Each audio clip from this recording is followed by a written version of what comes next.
जी, जैसा आप लोग हम लोग सब देख रहे हैं कि पिछले विगत 5-7 सालों में नीतीश कुमार जी ने 4-5 बार शपथ लिया है बिना इलेक्शन के। तो आप समझ सकते हैं कि इसके अंदर क्या विकास होगा और इसके अंदर क्या जनता की सुनवाई होगी।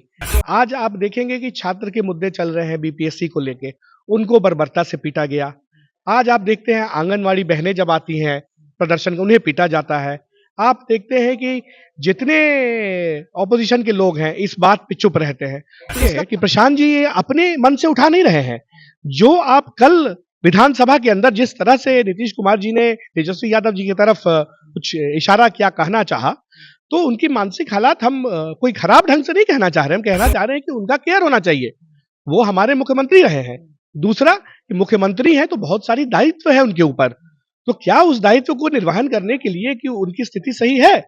अगर है तो उन्होंने उनको क्यों नहीं मिलने दिया जाता है स्टूडेंट से? क्यों उनको कुछ नेता घेर के रखते हैं? मेरा तो ये सवाल है कि प्रशांत जी ये देखकर बता रहे हैं और हम आम लोग भी जो कि देख रहे हैं उनकी तरफ हम ये रखते हैं कि वो इसके ऊपर एक व्हाइट पेपर आना चाहिए सरकार का। नमस्कार, एक न्यूज़ 24 देख रहे हैं। यहाँ पर मैं हूँ आपके साथ सितेश सिंह। आपको बता दें कि आज हमारे साथ हरसिंदर जी हैं, जो लगातार अभी जनसुराज की ओर से तैयारियों में लगे हैं और ये भी विधानसभा में अपना दावेदारी ठोकने की कोशिश कर रहे हैं। नालंदा और वैशाली से ये कह रहे हैं कि ये दावेदारी इस बार पेश करेंगे। अब ऐसे में देखना ये है कि लगातार नालंदा वैशाली, नालंदा जो जिला है और वैशाली जो जिला है, बहुत वैशाली से अगर खासकर कहा जाए तो इनका लगता है, चिराग पासवान का लगता है, और नालंदा नीतीश बाबू का बहुत करीबी रहा है। तो ऐसे में बिहार की राजनीति में क्या कुछ खास होने वाला है, उन्हीं तमाम मुद्दों को लेकर इनसे हम बातचीत करेंगे। नीतीश जी का घर रहा है नालंदा, क्या कहेंगे? जी, बिल्कुल। आपका धन्यवाद पहले तो हमारी बातों को सुनने के लिए। तो देखिए नीतीश जी ने जो ये 15-17 साल राज किया है, तो उसमें शुरू के जो 5-7 साल छोड़ दें, उसके बाद कुछ भी नया नहीं किया है। हम जैसे युवा जो पहले बाहर थे, अपने पढ़ाई को लेके, अपने व्यवसाय को लेके, नौकरी को लेके, वो छोड़कर इस आस में आए थे कि कुछ यहाँ नया होगा, बदलाव होगा, हम जैसों को यहाँ मौका मिलेगा।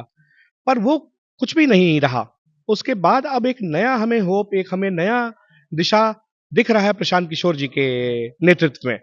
जब से प्रशांत जी अपने पदयात्रा पे निकले, मैं उनके साथ था और मैंने उनकी दृढ़ निश्चय को, उनके नीति को समझा और जो उनका संकल्प देखा मैंने कि वो 8-9 जिला बिल्कुल भी पैदल चले, ना वो गाड़ी पे बैठे, वो वहाँ टेंट में सोए। तो मुझे समझ में आया कि नहीं, जो ये व्यक्ति बोल रहे हैं, वो करके दिखाएँगे।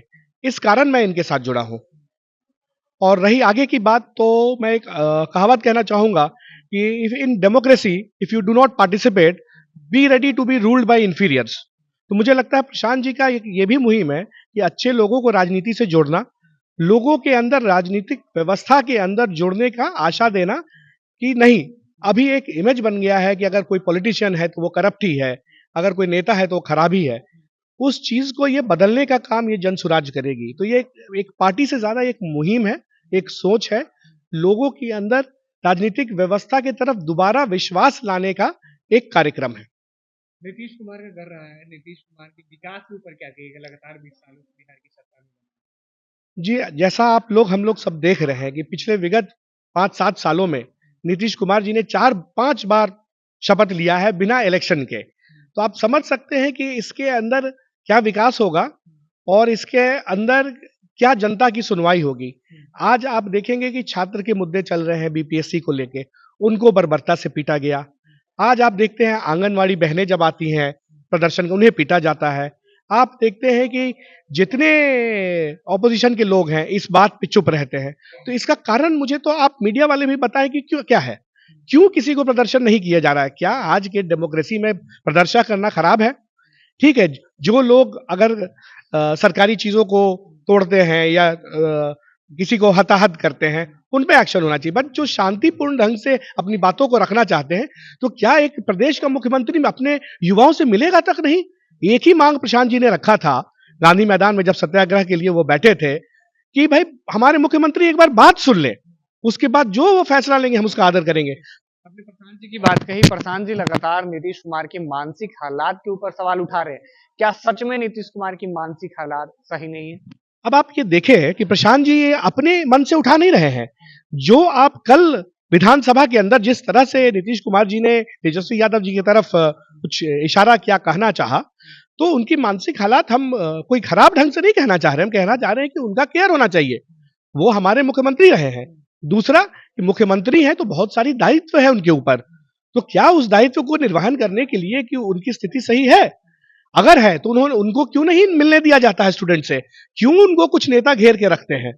मेरा तो ये सवाल है कि प्रशांत जी ये देखकर बता रहे हैं, और हम आम लोग भी जो कि देख रहे हैं उनकी तरफ हम ये रखते हैं कि वो इसके ऊपर एक व्हाइट पेपर आना चाहिए सरकार का, कि वो एक डॉक्टर के पैनल देखे, और ये कोई इसको नेगेटिव ढंग से भी नहीं देखना चाहिए।